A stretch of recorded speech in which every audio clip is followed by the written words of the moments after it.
Hello guys, so we are in out. Ayan. So alam nyo ba guys, nowadays may iniiwasan kaming bata.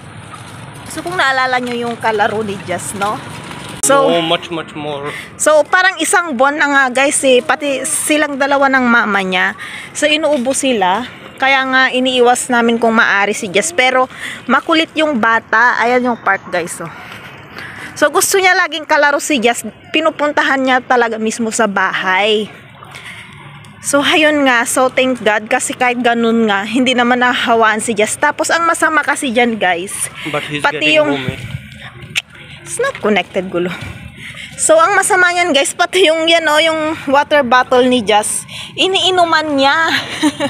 Kaya naiinis din yung mga biyanan ko. Kasi kahit water bottle ni Jess is iniinuman niya. So hindi naman, kahit nakikita ng mama niya, hindi naman siya sinasaway or kahit sana baunan siya ng sariling tubig, pero hindi niya ginagawa kahit alam niyang may ubo yung kanyang anak. So ayan. So iniiwas namin si Jess sa kanya, pero syempre bata nga, hindi maiiwasan talaga. Hindi rin siya makontrol ng mama niya na pumunta sa bahay. So ang kinaiinisan pa ng biyanan ko guys is nagdadala siya ng toys niya, pero hindi naman siya nag-share kay Jess. Ayan. So hindi siya nag-share kay Jess, kaya itong si Jess na marunong nang makipag-agawan.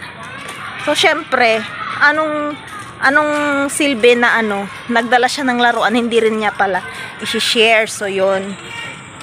Ayan nga. So ito nga guys, oh. Ayan. Yeah, gulo, what's wrong? So pagka nasa bahay na siya, ang ginagawa ni biyanan kong babae, tinatago niya yung bottle ni Jess para hindi niya mainom. So how old she is? I think she's 4. 3.5 or something like that. I think she's 4. So nag-aaral na siya kinder. I think she's in kinder something. So kinder na siya. So 4 years old na yata yun eh.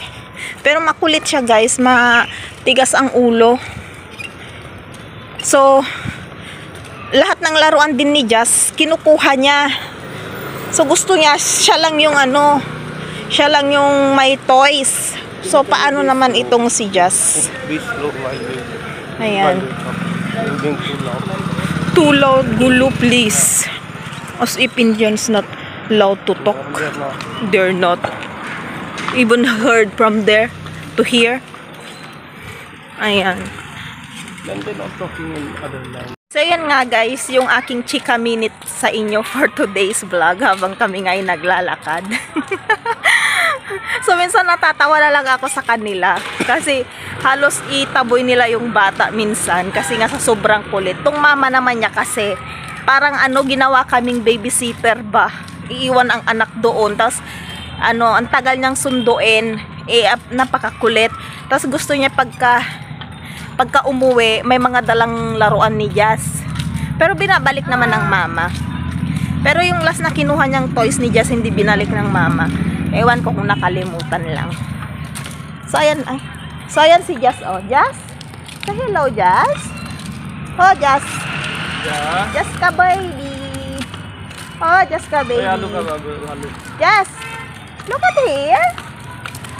So pauwi na kami guys. Niligaw lang talaga namin yung bata para umuwi na sa bahay nila. Sasama, Halo ka, halo. So hindi ko lang tinuturuan siya ng mama niyang mag-share. Hindi ko alam. Mukhang hindi. So bye guys.